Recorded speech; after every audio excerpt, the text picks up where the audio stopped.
started touching on this last week. You brought up, psychedelics or the tradition that a lot of tribal people have around the world of these sort of near-death, like spirit walks, depending on which culture you're talking about, where the whole goal being is that you deprive yourself of like water, or you take some sort of like drug that's essentially almost killing you until you have a hallucinatory experience that helps give you some like clarification or message or power. Do you think there's any validity or usefulness in taking extreme hallucinogens to help orientate or give you new perspective on life? Or do you think the only way to do that really is to go through emotional trauma, as you've been talking about in the past few weeks? Can I make a confession? Yeah. When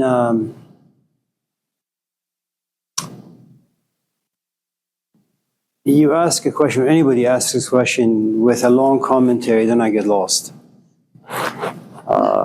I can only keep up with my own ramblings. Other people's rambling, So, hello, what little I got, I'll tell you a story. It probably won't answer any of your questions, but as stories go, it's a good story.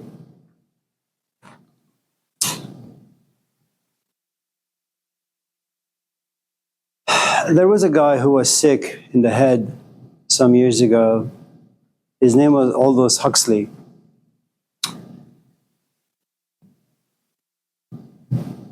He wrote a number of good books, but there is something to be said about just Huxley's personality and just a sort of a human being that he was. Today people become addicted to porn.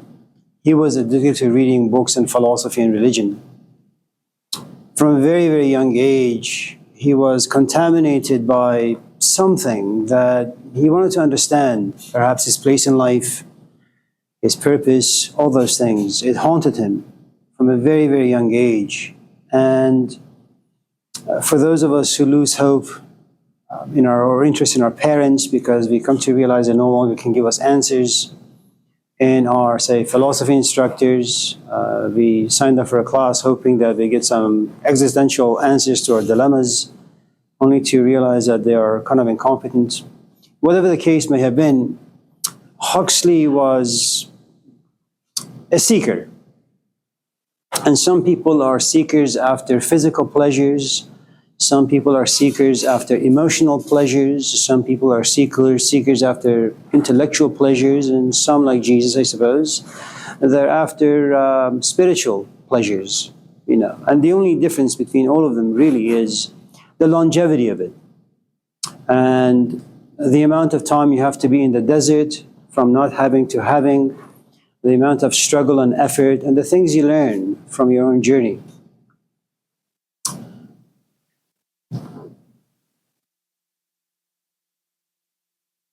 So he read and he read and he read and he read. And in the many years of his reading, of course, he was married, and then his wife got sick. She had cancer, his first wife. And he came to realize, very much like Freud, that there is no medicine out there that can get rid of the pain that his wife was suffering from. So he called one of his friends and he said, I need some drugs. My wife is suffering too much. And eventually, of course, she died.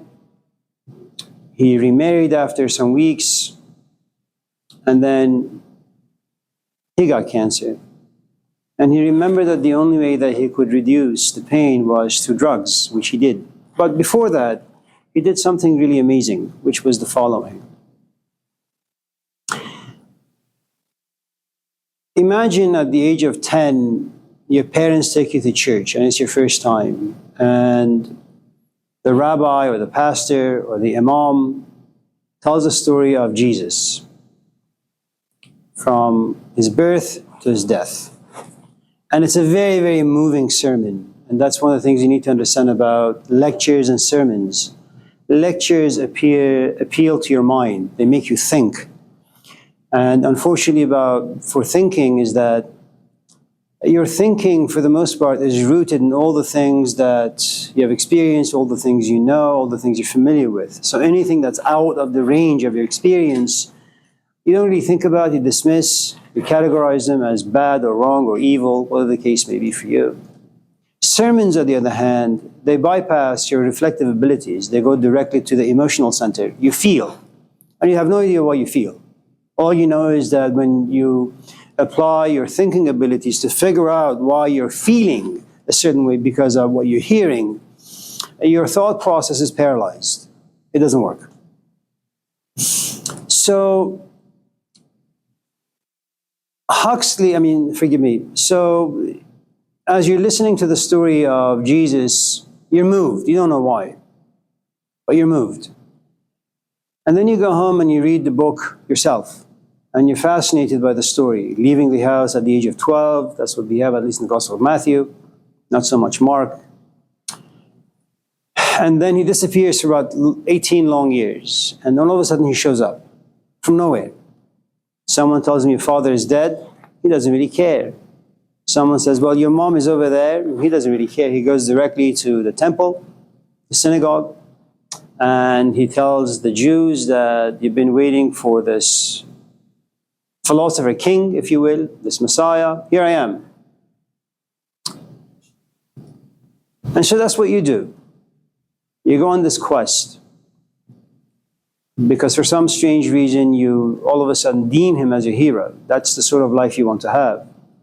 So when your parents are asleep, you pack up some stuff, and you get on a train, and you leave. Okay. For 18 long years, you read books, you sit at the feet of various teachers, at least pretending to be teachers. You know the ins and outs of the New Testament, or at least the 4 Gospels. When I was very, very young, I had a teacher, and I begged him to give me a book that will inspire me. And he gave me the New Testament in Persian. And he said, read the 4 Gospels, and then write all the stories that Jesus has told. Once you've written them down, then you have to memorize them. When you come to my shop, if I tell you John chapter 8, verse 25, you got to tell me what that is. I said, okay. And I did that only because I liked the person I was working with. So you know the ins and outs of the 4 Gospels really, really well. And you go around and you push your weight around. You take a New Testament class, your instructor says A, B, C, D, and you raise your hand and say, no, that's wrong because of A, B, C, D. You checkmate all of your instructors. And there comes a point in your life where you say, I left my house at the age of 12. I read all these books. I know his life story. I know how to decode all the stories in the book, the New Testament. The only thing is, I was never visited by the demons, by Satan, by the devil. God never spoke to me. I know, I just can't feel. And that's the position that Aldous Huxley found himself in, that you know a lot of things you just can't feel anymore. It's kind of like you fall in love initially, and then time passes. One day you look at your companion and you realize you just can't feel anything. And you talk to your father and you say, Dad, I've been married or I've been with this person for about 4, 5, 6 years or 10 years or 20 years. There was a time I used to feel, but now, like solid rock, concrete, I can't feel. Is there anything I can do? Your father says, well, why don't you seek therapy? Take up boxing, take your kids to the park, do whatever, And you find yourself in a very, very depressing place, that you started this quest because you wanted to feel, you wanted to experience, you wanted unity. Here you are, here's the information, somehow they need to unite. Okay? So Huxley was really, really hungry for an experience that would bring the knowledge to life.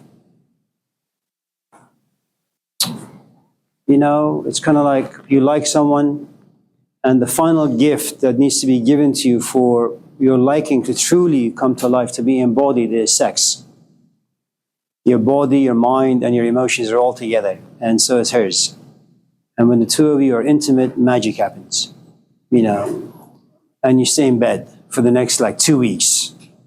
And you just call a round table, hello, and they bring you pizza every single day, okay? And then, of course, your exodus happens where you're pushed out of this Garden of Eden and you say, you know, I just want to go for a walk by myself on my own. So what happened to Huxley was that first, you're interested in knowing where you belong, where you are, who you are, all those things. Then you go on this quest, and your best friends become books and people of knowledge. Next comes this very, very dark and sad and depressing place where you know a lot of things, you just don't have the experience. Have you heard of Gopi Krishna? It's some ridiculous guy, Indians.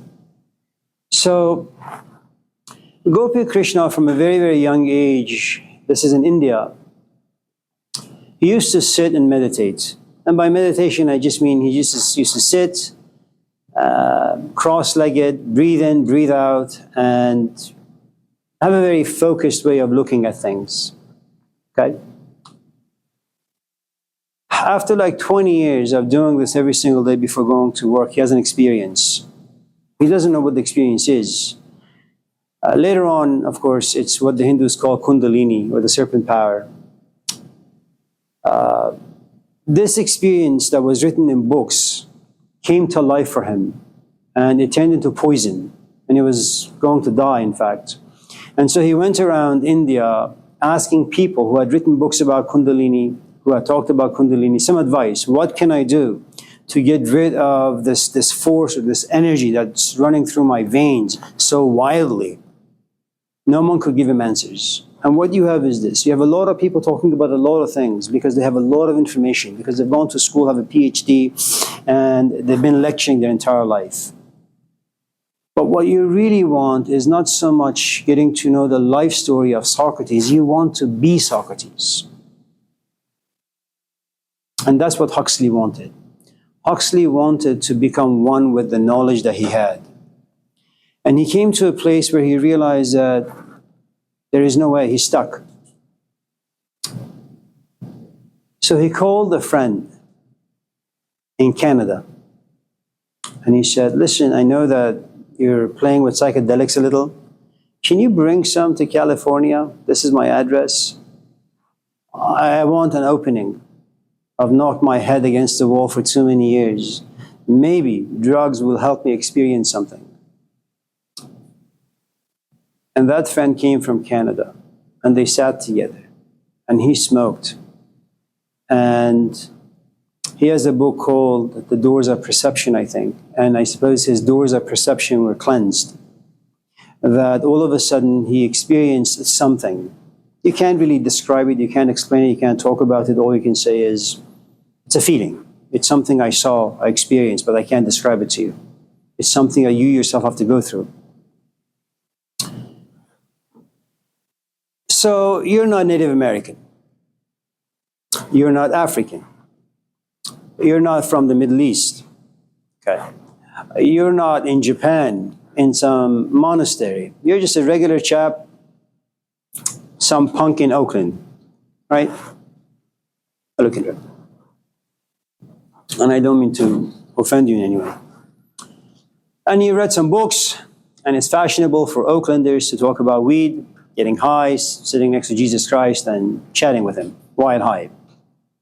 And once in a while, you read a book that talks about rituals and this and that, and you have this excitement about you. Where can I go? Is there a cult somewhere out there where I can sit, get to know the culture, do the rituals, and then smoke and see Jesus Christ? So I think Aldous Huxley for us modern people is really, really a good embodiment of when and how you should approach drugs. First, if you're bored, read some books. If you have existential dilemmas or questions, read some books, take some classes, go to workshops, get depressed, sit in darkness for a while, repent, feel guilty, be angry for a while. Once you have knocked on all those doors and no door has opened itself to you, then something about you will kind of rise up and says, okay, you know, I've done all these things, nothing has worked. And the saying that when the student is ready, the teacher will appear, okay, I think it's very, very true, that once you realize that all roads that you have tried have led you to a dead-end space, all of a sudden you get a knock on the door, or you knock on some door, or you take a class, or whatever the case may be. You'll find yourself a companion. And that companion, without you knowing, belongs to a certain group of people, that they do certain things. And you're introduced. And you find it very interesting. And all of a sudden you become a member. And as you become seasoned in that particular environment, after 2, 3, 4, 5 months or years or decades, the teacher will come to you and say, hey, by the way, why don't you do this? Sit next to me, I'll give you something to smoke or drink. And then maybe your thirst will be quenched.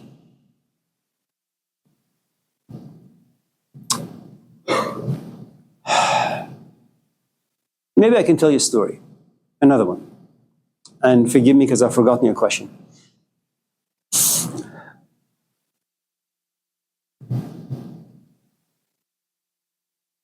Before I tell the story, anyone else with any other questions before we...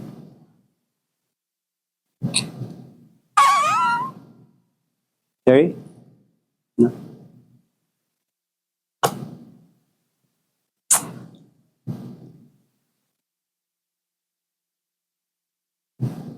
No one? Olivia? Kendra?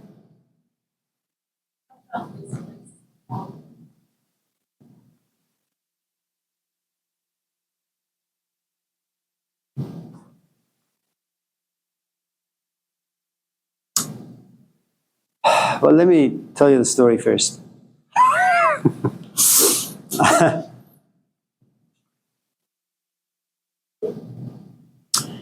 Let me give you a very simple answer to the question, and nothing is simple, but since I'm a little tired. I'm not quite sure which Super Bowl it was, but Stanford did a study on the human psyche that during halftime Super Bowl some years ago, we're going to put the logo of Pepsi Cola on this Jumbotron and let people be exposed to the words Pepsi Cola for no more than a nanosecond and just see what happens to the sale of Pepsi Cola. And a lot of people sitting home, a lot of people in the audience.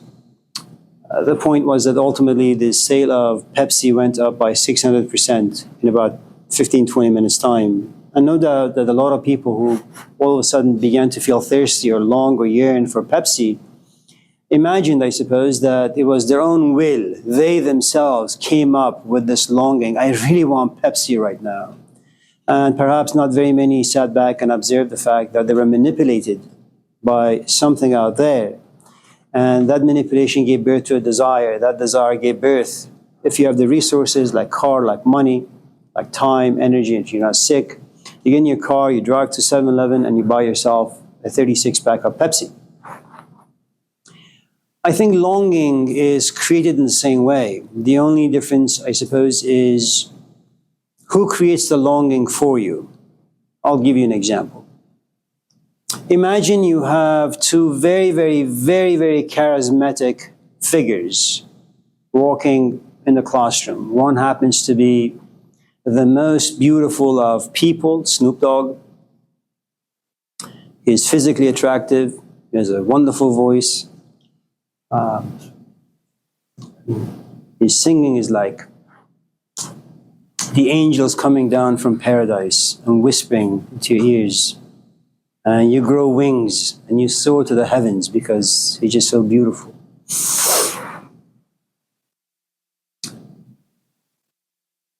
And the other is Socrates. Okay. Let's say that when Snoop begins to sing, he talks about justice, he talks about fairness, he talks about racism. And all of a sudden you realize you're walking in the street, but you have this desire to get rid of racism, to get rid of inequality. And as we put on the board a couple of days ago, it's a seed. And if you protect that seed, eventually it'll blossom into this lifelong quest. You become a social political activist. The other becomes someone like Jesus, who comes forth and says, or like someone like Lao Tzu, the Taoist Chinese philosopher, that listen, the world just goes around and around and around and around. What's good today will be bad tomorrow. What's bad tomorrow will be good today. What's right today will be wrong tomorrow. So pay no attention to all the stuff. The only thing worth paying attention to is your soul. Figure out who you are, what you are. The kingdom of God lives within. Okay? So instead of wasting your time fighting for the rights of the oppressed, fight for your own right, the oppression that lives within of your own psyche. Now, if that seed is protected, all of a sudden it'll eventually blossom into this lifelong quest about you getting to know yourself slightly better. So Snoop Dogg invites you to get to know the world. Jesus or the Buddha or Lao Tzu invites you to get to know yourself. Okay, they're both the creators of desire. They both create longing. You know, the one you gravitate to, the one you walk towards, will eventually create the longing for you. If I was to tap into my own experience, I would tell you the following. When I was very, very young, I met a man, my own teacher, Hussein, okay? Like all 18, 19-year-olds, I was confused. I still am to some extent, okay? Now, my confusion could have gone in all sorts of different ways. I could have hung out with some dicey friends. I could have been an addict of sorts. I could have gone into tennis, tried to be a professional tennis player, only to realize it's a little too late for me. I could have gone to school, majoring in electronics and computer science, only to realize my heart really is not in it. Or I could just follow what he was injecting in me. For some strange reason, none of the paths that I had chosen for myself was working too well for me. For some strange reason, I gravitated towards the things he was telling me. He planted the seeds. He protected those seeds. He nourished those seeds for about 10 years, and he became a family friend for about 30 years. Okay? And all the yearning that lived inside me, that pushed me into going into philosophy, not so much academic philosophy, was because of his manipulation, his coercion, about which I was extremely happy. So it's always good to have your longing be produced by someone who has some maturity in them. You're nothing but this bucket. And the world out there has all these forces that goes inside this bucket. Those buckets create desires, and with enough force, those desires will be who and what you are and what you'll pursue. The only thing you need to hope for is that hopefully something relatively mature and meaningful will walk into your life. Is it true that you're lonely? Sure. I mean, if you're born to be lonely.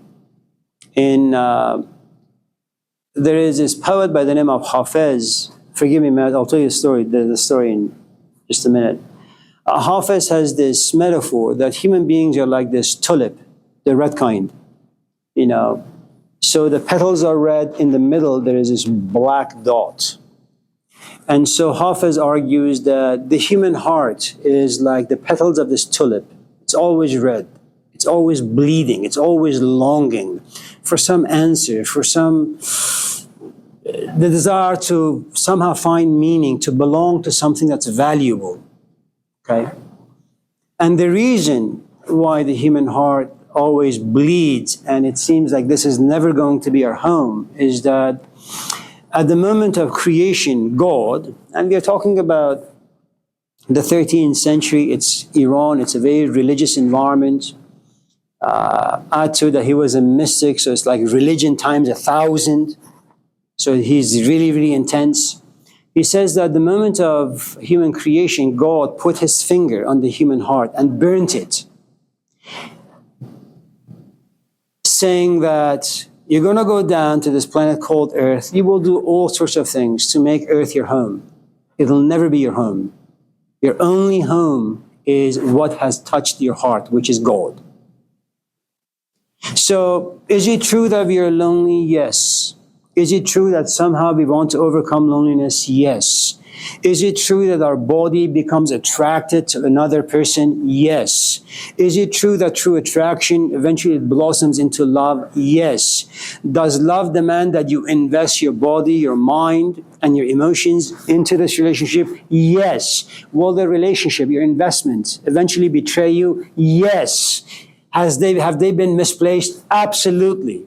Are we condemned to misplace our emotions? Yes. It's never going to end. And when you're on your deathbed, you'll have a great number of regrets, except the very, very, very last breath when you realize that you're just going to die. At that moment, peace will come. Whether there is a heaven or a hell, I don't know. Whether there's a God out there, I don't really know. Okay. So, and as you kind of gain maturity, as you move from one stage of life into another, you realize that your longings were misplaced. Now, women have a gift that men don't. And I think we talked about this. Okay. That, you know, at least it used to be a gift. Maybe today it's a curse, or maybe it's always been a curse. That at a certain point in a woman's life, your body says, you know, I don't care who you are and I don't care what you are, give me some babies. Okay?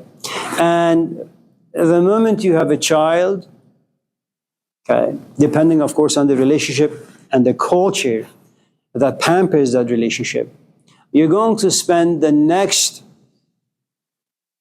60, 70 years of your life making sure your child is good. That's a great meaning to have in your life.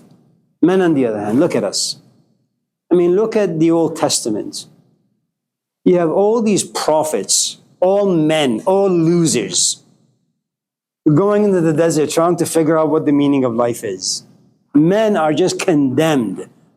They have so many missing pieces that they go into the desert, they become philosophers, they read books, they write books. Women don't need any of that. Now, of course, the story is different. So, I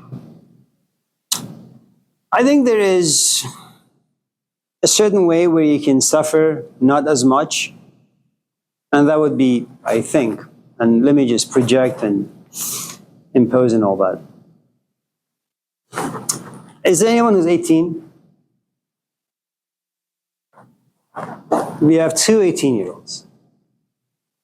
That's Diggin. Olivia.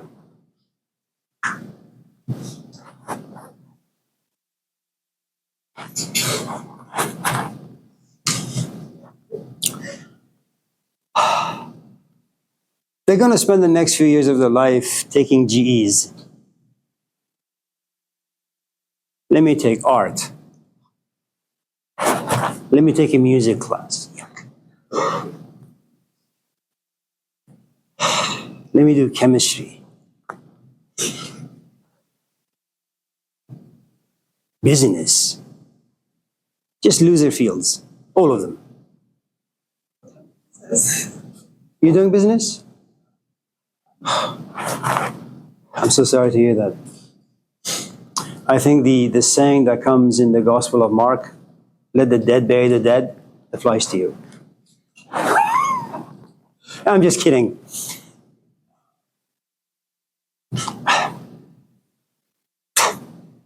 does business? Business marketing. Yuck. What exactly do you want to market? And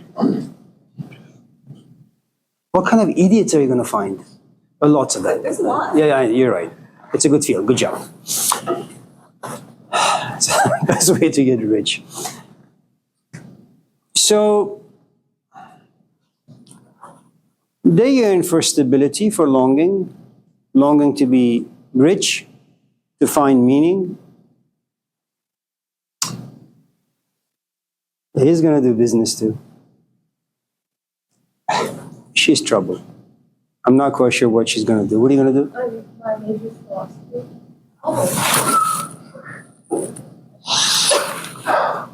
Why?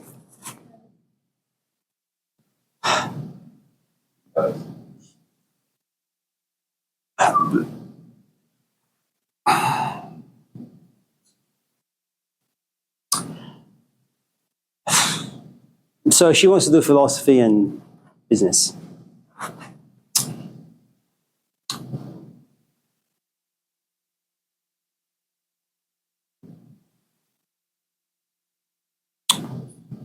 So this is where my projection and imposition comes about.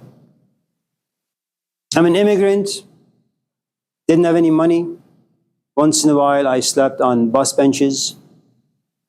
I worked for Church's Fried Chicken for a number of months, gas station, graveyard shifts, janitor. I was a maid at a hotel in Davis, washed cars for about 20 years. Did I want stability? Absolutely. Did I want some money? Yeah. Did I want a job? Yeah. Did I want a car and a house? Yeah. Did I want to get married? Yeah. Did I want children? Yes. So I have all the things that most of the people in this class want. I've approached life in different ways, sought meaning in different ways, sought stability in different ways. I've tried them. It didn't work for me. It doesn't mean that it's not going to work for other people. It just didn't work for me. But now I'm in a position of power. I'm going to try Dagan for a couple of months to see if he's going to bite. I'm going to throw philosophy his way. Philosophy in the sense that just the art of thinking about things in an in-depth way. Whether he takes the bait, I don't really know. She is doing philosophy. But there is a good chance I'm not going to enjoy the sort of philosophy that she's engaged with. So I have to throw some baits at her too, to have her become interested in the sort of philosophy that I enjoy. Now, if she takes the bait, her and I, or him and I, will begin to have a relationship. He's going to change his major from business to philosophy. And she's going to change her major from focusing on philosophy of politics to maybe a different kind of philosophy. Okay? In that relationship, they'll eventually going to graduate from Laney, but hopefully they'll keep in touch. And once in a while, when they have a break, while at UC Berkeley, they'll come and sit in my classes if I'm still alive. And then I'll ask them, so what are you going to do for grad school? You can't go to San Francisco. It's not a bad school, but I have enough experience to know that big names are like big hammers. They open a lot of doors. Okay? So even though that you love your mom, you love your dad, you don't want to be too far away from them,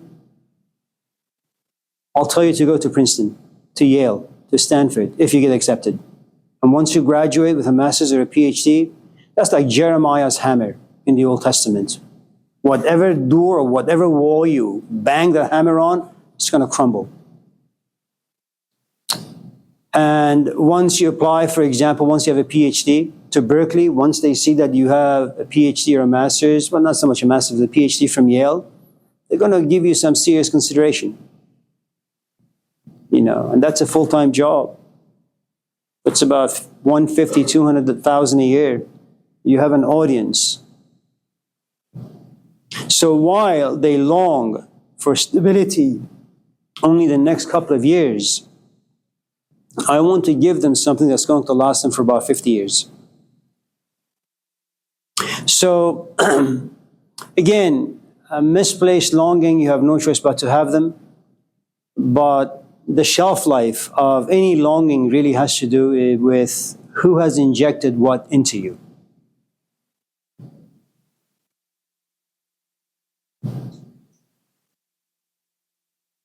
And I think the more mature the other person is, the more effort and the more struggle and the pain you have to go through.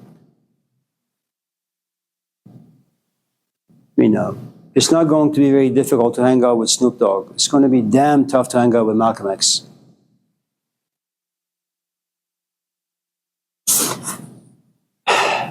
Does that... Anyone else before we...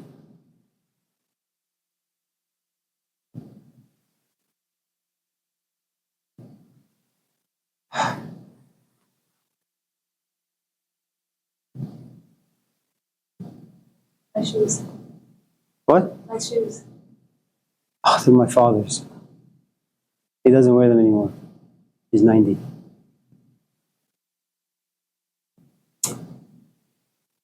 I'm married.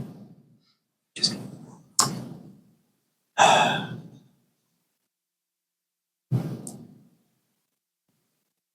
You guys don't have any questions? Yeah. Wants and needs and how they contradict each other. They don't. Like, what if you want something that you know that you don't need and it's bad for you? Or like it's not something that you need to know. Oh, in that sense. Okay. So, it'd be nice to put things on the board, but I'm a little lazy today. But if you push me, I will. Like physically? Yeah, I think so. I actually have to like grab a pen and go to the board and write things down.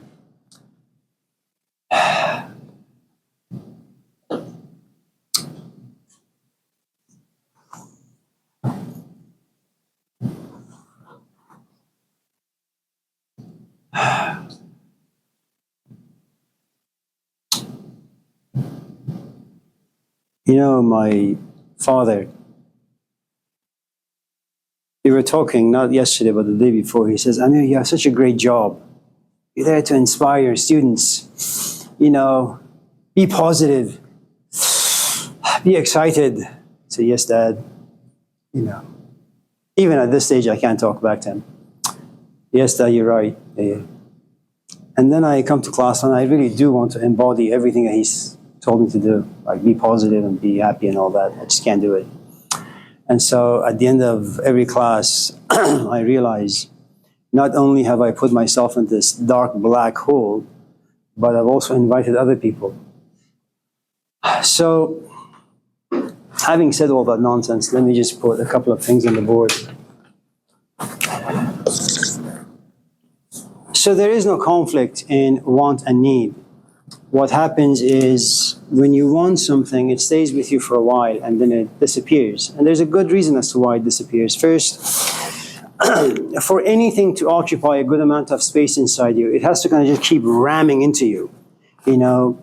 And one of the things about our senses and our interaction with the world is that, I mean, there are so many things that are happening, not only from the outside, but your own fantasies, your own daydreams, your own imaginations and your own traumas from the past. So you're kind of being blissed from all these different ends.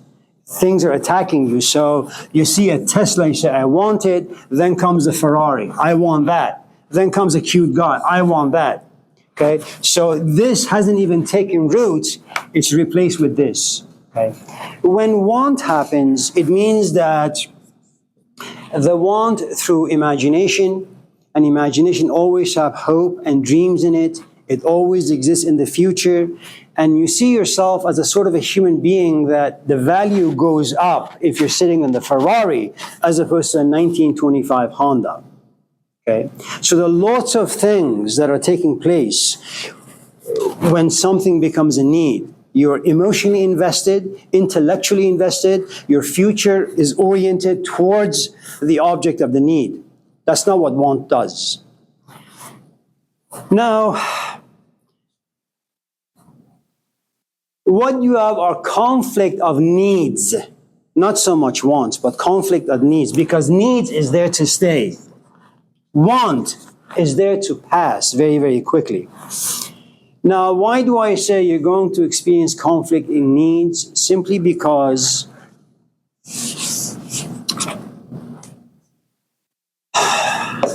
Rosalind has a physical body. Rosalind has an emotional body. Rosalind has an intellectual body. And Rosalind has a spiritual body. Okay? So what that means is the following. When you place your physical body in an environment, say such as this, your physical body, as you're sitting and you're listening to me talk, certain emotions come to the surface. Let's say those emotions inspire you. Those sets of emotions tap into your reflective or intellectual center, and now you begin to think. Okay? Simply by placing your physical body. Okay. So, what happens is, let's say you go home and you're bored, and you turn on your laptop and you watch porn. Well, the images create emotions. Emotions turn you into a political animal in the sense that, okay, I have all this pressure now built inside me. How do I release the tension? Your intellect says, well, do A, B, C, D. Now remember, when the emotion comes about, when you keep watching the images, all of a sudden it becomes a curiosity. Let me just open this up and see what's going on. Then you say, I want this. Then as you keep watching, need appears. When need appears, now you have all those pent-up emotions inside you. They need to be released. No different than drinking a lot of tea and needing to go to the bathroom. Okay? Now, before you turned on your laptop, what you really wanted to do initially was, say, to do your essay for the philosophy class. That required the presence of your intellect. You need to do it. Okay? As you open the laptop to write the essay, you realize the ideas are layered, the ideas are complicated, you're becoming frustrated. Now you have a different set of emotions, frustration, and you say, I'm just not in the mood. I can't do this. And so to escape the burden created by your intellect and the need to write, and you do want to write, the problem with writing is you need to find the words. You need to put the words together coherently. You need to make sure that your sentences are actually making sense, that they are the expression of how you feel and what you think. And every time you write, you realize, no, this is not good. I'm not doing justice to the ways I feel and think. So out of frustration, this need is pushed into the back seat. And you go to something that's easy and cheap. Easy. And easy because we are creatures of sloth. We want things to gratify us quickly. Okay, we are not very patient. This requires patience, not porn. Okay. Now, the only way that you can get rid of this need, now remember, you're emotionally invested in any need, it doesn't really matter. To not be burdened by the cross created by this need, without really being conscious or aware of it, you create another need inside you. You turn on the laptop and you watch images of two people doing it. And all of a sudden, that excites you. Now you have a different need. This need is in the driver's seat, and this need is a passenger in the back seat. As you're trying to satisfy this need all of a sudden shows its head. Philosophy, meaning, value, profundity, superficiality. So even as you're trying to satisfy this need, this other one comes down to make you feel guilty for what you're doing. Now comes the conflict.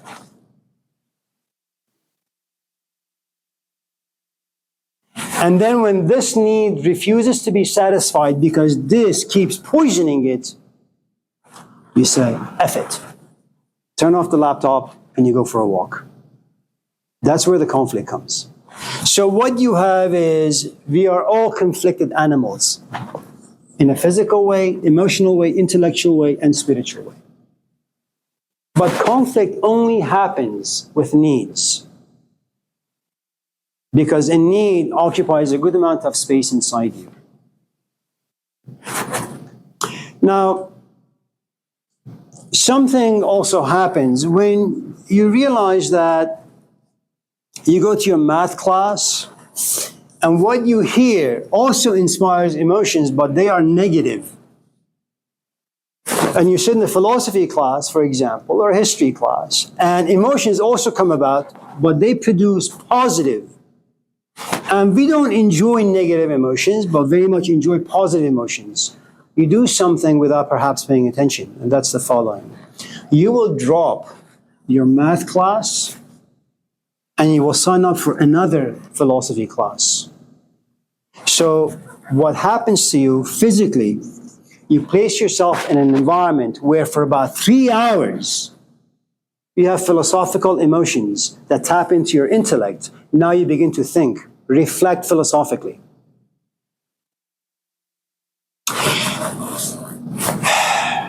And then as you become addicted to the world of reflection, what happens is the following. You will always try to place your physical body in places that will create emotions that inspire thinking philosophically. Now, you're a human being, which means once in a while you have to sit with your parents and listen to the trash talk. Once in a while you have to hang out with your friends that don't say much. We have no choice but to be contaminated by the spaces that we occupy. What you will do so cunningly, though, is the following. You'll spend about 10 hours being around things that inspire philosophical and intellectual centers. But you know, as a political animal, you need to be nice to your parents. You will endure their trash for about 2 hours. So the more mature you become, what happens is this begins to sit on this, and this begins to sit on this, and this. And should you be like a Socrates? You will only enjoy things physical, emotional, or intellectual that are seasoned by the spiritual, if you believe in those things.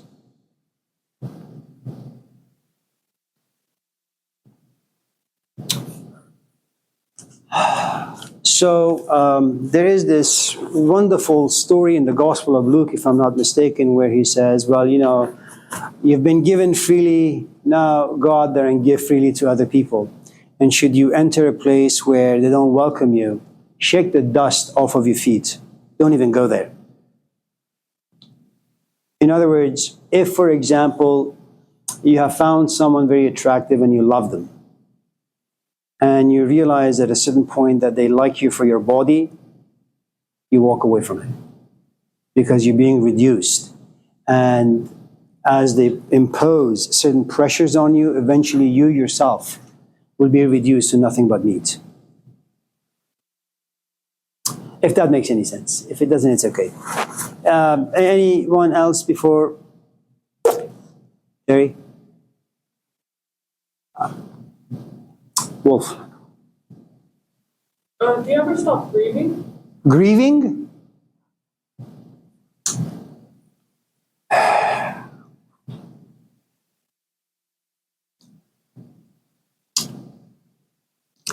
First, grief has in it a set of very, very complicated emotions. Those emotions have a history in them. Let me give you an example. Imagine you and I are married. God forbid, for you. I'll be very happy, but look. And let's say that I adore you. I mean, I don't, but let's just say. And I really, really love you. And then as we are walking around the lake, you die. I mean, he just dropped dead. Given that we've had a very, very good history and we've had a wonderful relationship, I'm going to be sad. If, of course, our relationship was abusive, no doubt at night when we lay together, I would pray for your death. But because we have such a great relationship, I pray that you live for a long, long time. Okay.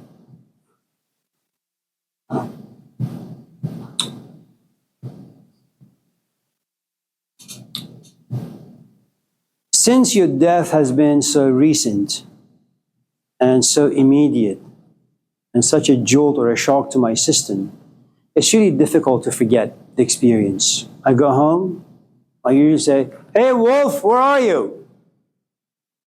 You're not there. That's going to add to my grief a little. There is something that happens to my organism, and it's universal, which is your organism after a while shuts down. It can only handle so much sorrow, sadness, grief, because it does paralyze you, and your organism can handle some of it, but after a while it shuts down. And what kicks in, thank you, what kicks in is the element of forgetfulness. And it's such a blessing, distraction, that every time I used to come home and I would call for you, but you wouldn't answer, I would become sad. Now I go home, I call for you, you're not there, and I turn on the TV. Now Sylvester Stallone occupies me for about 2 hours. And all of a sudden, should I turn off the TV, and then the image of you comes about that creates grief, I do Rambo again. That's another 2 hours. And then out of exhaustion, I pass out. Okay. So one of the things about grief you need to understand is the following. Grief does end as long as you don't remember it, as long the remembrance doesn't create emotions that are intense. Then yes, grieving can stop. It stays in some memory file. Once in a while it opens.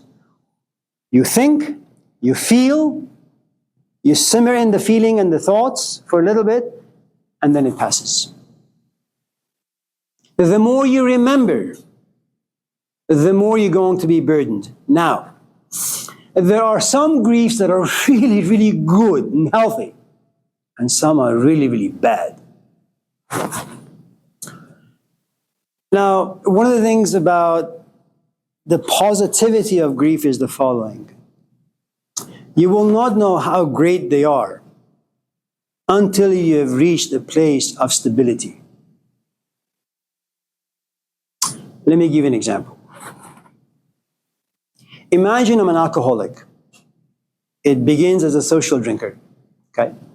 And then little by little, increase the dosage. Then I realize, well, I can't live without it, okay?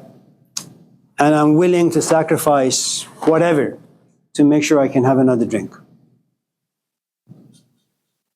My wife goes away. My kids go away. I lose my job. I lose my house. I'm now living in my car, and I'm drunk every single day. There's a good amount of grieving that's going on, okay? And I push it down with alcohol, and I forget. At a certain point, I catch myself. How it happens, I don't really know.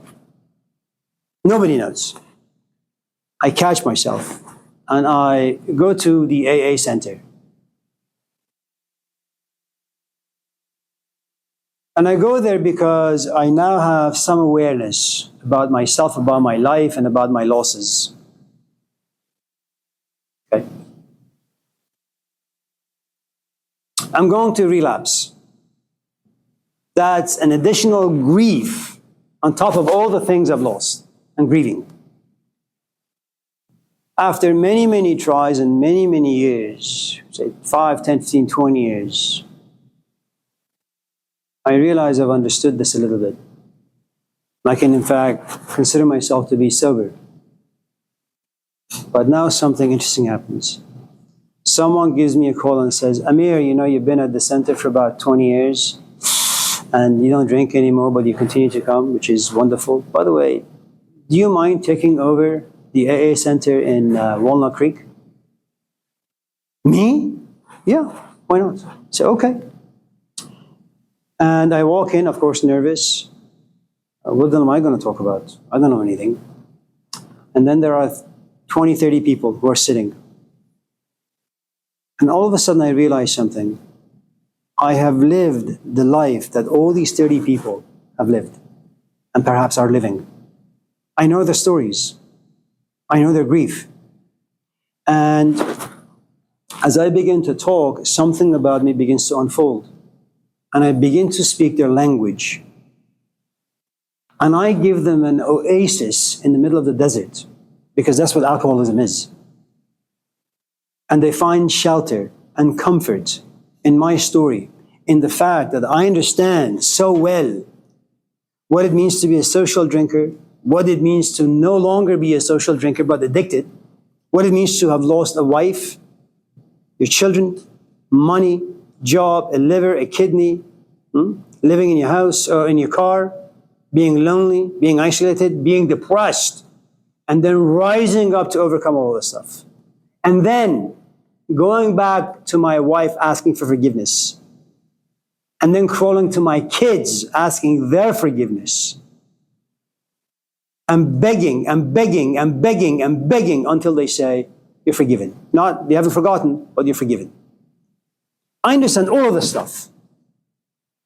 But all the grief that I went through, they blossomed into this wonderful thing, but only after about 20, 25 years.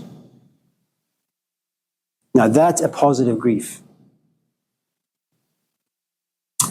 Another positive way of looking at grief would be the following. And remember, again, you won't be able to see any of this because initially in loss, you're suffering so much pain, anger, that you're always in the present moment. My life is never going to change. I'm always going to be pissed off. I'm never going to end up anywhere good. That's what loss does, anger does. You're always in the present moment, okay? I remember many times I had gone to my own teacher's house in despair, sometimes cried, and he would say, Amir, why don't you go wash your dishes? Wash your dishes? Are you kidding me? Let's sit and watch a movie. I didn't come here to watch a movie with you, man. I came here to kind of just vent and for you to kind of provide some shelter. Okay? And he would always say, oh, don't worry, it'll be okay. It won't be okay, man. I'm like suffering right now. Okay? So only someone who's been there, who's done that, who's gone through this quest can tell you, if you do this the way I'm telling it to you, you'll be fine.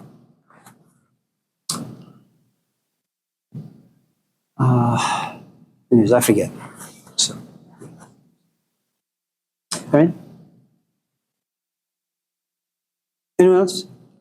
Olivia. How do you trust reality? I'm sorry? How do you trust reality? Well, you put your finger on a really, really hot stove. And then you realize the card was stupid.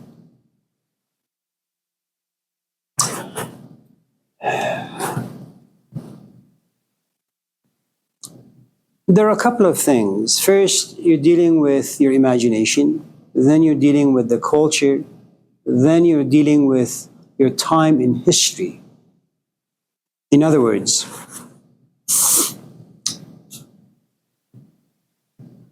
if you look at the LGBT community and the power they have had over the English language, the sort of words that we have to use now, the sort of pronouns, it didn't exist 5 years ago. And if someone was to tell it to you 5 years ago, you would say, no, are you kidding? That's stupid. Today, it's a reality. So culture and history, they have the power to kind of shift and change realities for us. My recommendation would be you should watch the movie The Matrix. The Matrix creates certain kinds of realities, and Morpheus creates a different kind of reality. For those who gravitate towards the Matrix, well, that's the reality. For those who gravitate towards Morpheus, that's their reality. There are moments where Morpheus can no longer give you reality because there is this conflict. And if you watch the movie carefully, you realize, well, there is Cypher, Judas, so to speak, who looks at Thomas and says, Morpheus lied to us. Nebuchadnezzar, every morning, what do I eat? Cheerios. The world is really, really real. So again, going back to what Kendra had asked about longing, it really depends who creates it for you and how much you trust the person who's created certain things for you. That's all. It's a nice philosophical question that you will encounter in both undergrad and graduate school. Body-mind problem, the problem of evil, all those things. If you want to pass your philosophy exam during your master's diploma, you realize you have to read the Meditations of Rene Descartes. All the 6 books, and they're useless. But you have to do it nevertheless. I know that you will sit with your friends and talk about those 6 books many, many, many, many months. Yeah, Vasati? Did I say it right? Yeah. What's the balance between expressing and controlling your anger?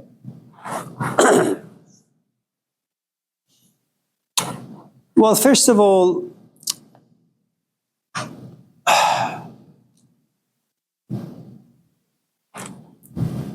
I don't know if you were here, but anger is this very mature emotion that now lives inside you.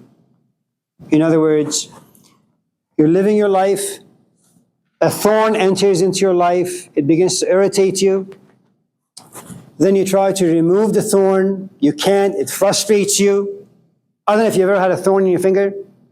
Okay, when I was younger and had good vision, I would take it out, but now I can't, so I just kind of shot in the dark.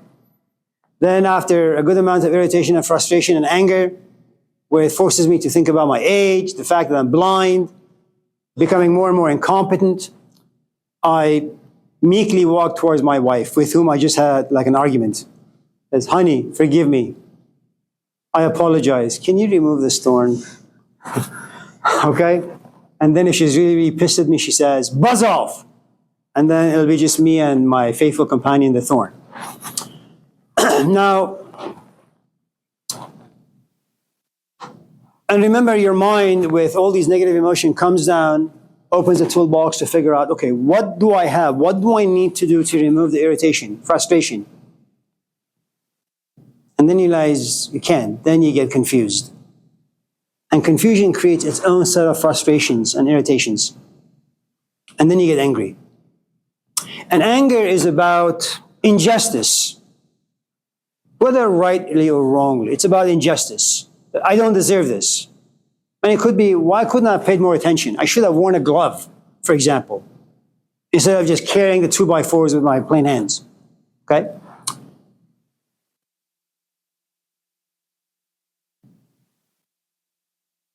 Life has no choice but to make you angry. And there are good reasons for you to be angry. You are fully justified in being angry. You're a kid, you came into this world without wanting to be born, you're here. Your parents abandon you. They're selfish, they're busy. You have every right to be angry. Now, anger is not the issue. The expression of anger becomes an issue. And how you wish to express your anger depends on how mature you are. And your maturity depends on sitting back, observing, studying, taking notes, simmering, being seasoned in your observation, and then applying your observation. Okay? And by application, I mean putting what you know into practice. You're going to fail the first 100 times. Then you will get it right.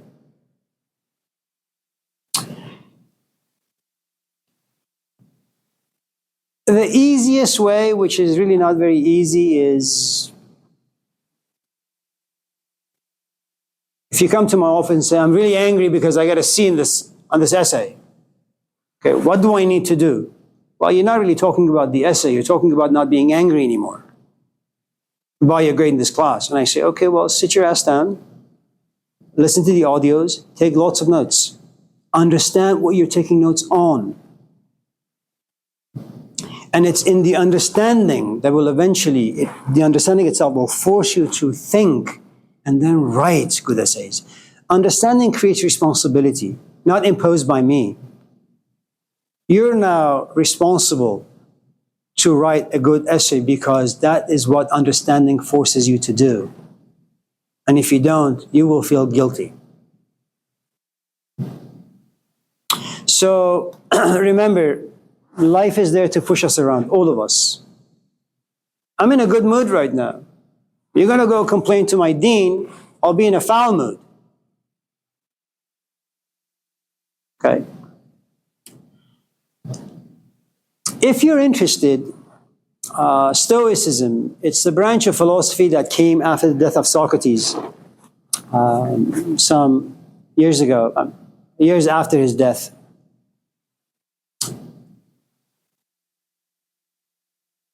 I can't change the way I teach. I can't change the way I give assignments. You can't change Peralta. You can't change the fact that this class meets at 9 on Tuesdays and Thursdays. These are like concrete. There isn't much you can do. You can fight the system. It's useless. What you can change, though, is the way you approach the realities. And if you're not drunk by the emotions that this place creates for you, then you can stand back in sobriety, look from a distance, take notes, and say, okay, what's the best course of action?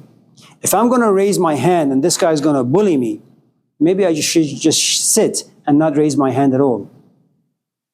And all of a sudden you realize, well, you haven't changed me, but you've changed yourself. And that's Stoicism.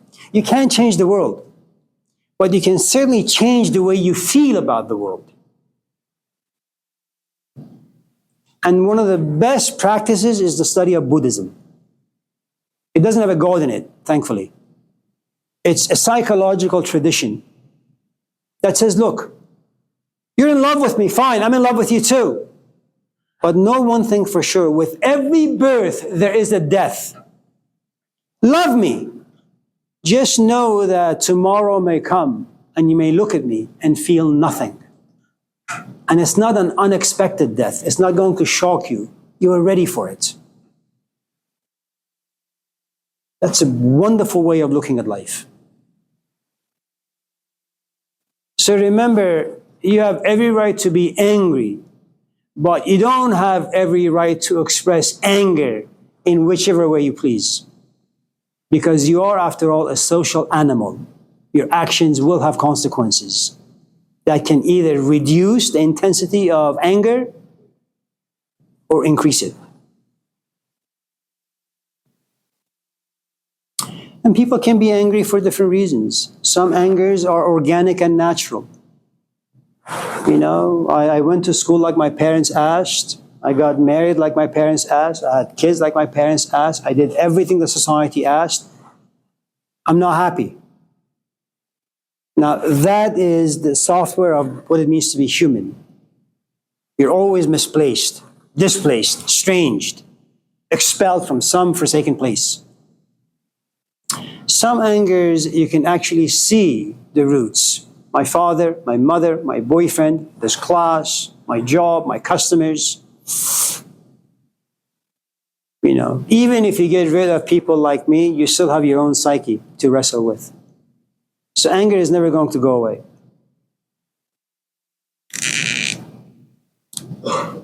Does that? Yeah.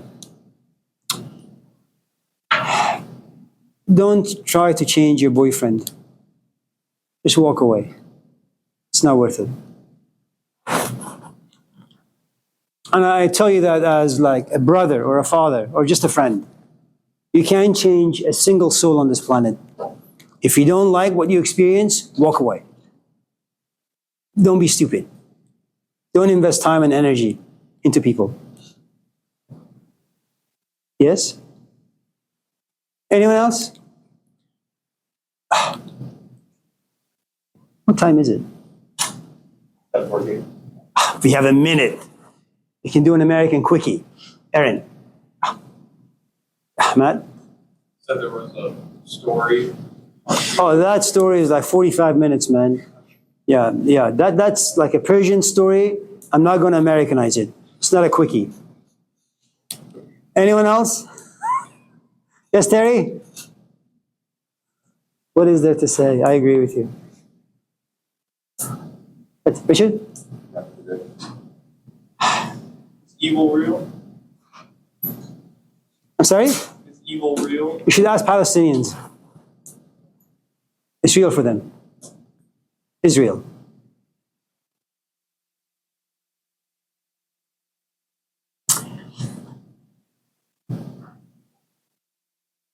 If you're thirsty and you go to 7-Eleven, 2 in the morning, and someone beats the crap out of you, does evil exist? Yeah.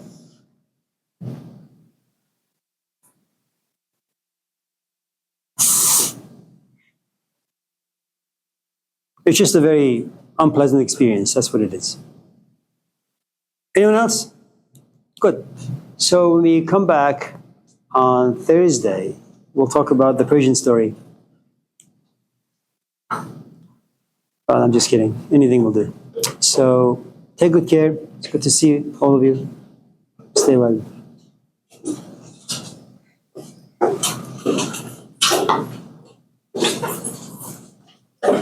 Thank you. Thank you. Thank you. Thank you. Thank you. Happy day. Take care.